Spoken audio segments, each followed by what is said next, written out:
18-жылы берилди, бирок 2016-да бул жака жаңы коныш тамаркага берилип, социалдык объектилердин ордулары да бөлүнгөн. Бул мыйзамда көрсөтүлгөн көрүнүштөрдөн. Бирок Лейлек районундагы келечек жаңы конушуна курулуучу мектеп, ФАП сыяктуу керектүү имараттардын орду четинен жок болууда. 2008-жылдан бери карай бул айылда алдыга жылуу болбогон. Бизге мына социальный объекттер, бул жерге мектеп, магазин, ФАП ушулар бардыгы курулат деген. Башында ошол боюнча план боюнча бул жерге келип элдер отурукташкан. А бирок ошол 10 жылдан бери турган эме жок. 10 жылдан бери суулуктөө суу мына 2 жыл болду келгенине бул деле жалчы суу жок. А мектеп болсо мына эми өнүктүрүү жылынан мектеп курулат экен десе, ал социальный объекттер сатылып уже планга берилип кеттир. Шарттын жоктугунан бул айылда 30га жетпеген гана кожолук отурукташкан. Жаш балдарын 3-4 чакырым алыстагы мектепке жана бала бакчага алып барышат. Жолдун жоктугунан коомдук транспорт да каттабайт.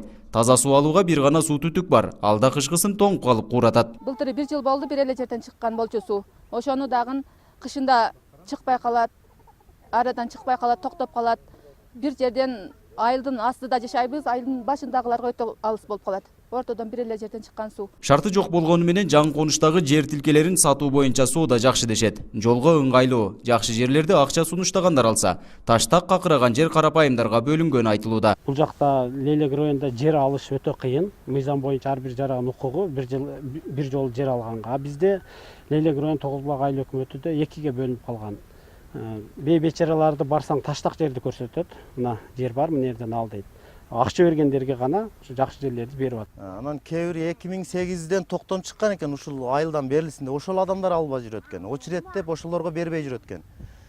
Бирок 2016 арыз жазгандар 2016 мына алып уже сатып атышат. Бул жер уже сатылып кетти, бул жер. 40 миң 50 миңден алышып 200 миңден сатышып атат. Тогуз Булак айыл өкмөтүнүн учурдагы башчысы 2017-жылы шайланган. Ага чейин жерлер кимдерге кандай тартипте бөлүнгөнү боюнча кабары жок. Бул жер негизи 2008-жылдан башталып планга берилип атат. Чындыгында бул жерде эми кезеги менен мен ол учурда өкмөт болчу эмесмин, өкмөт ошол учурдагылар берген. Сатылганы боюнча мен точно билбейт экенмин. Кимге саткан, кандай болгон, мен айыл өкмөт 2017-жылдан бери болгонмун. Андан бери мен эч кандай жер сатканды көргөн жок.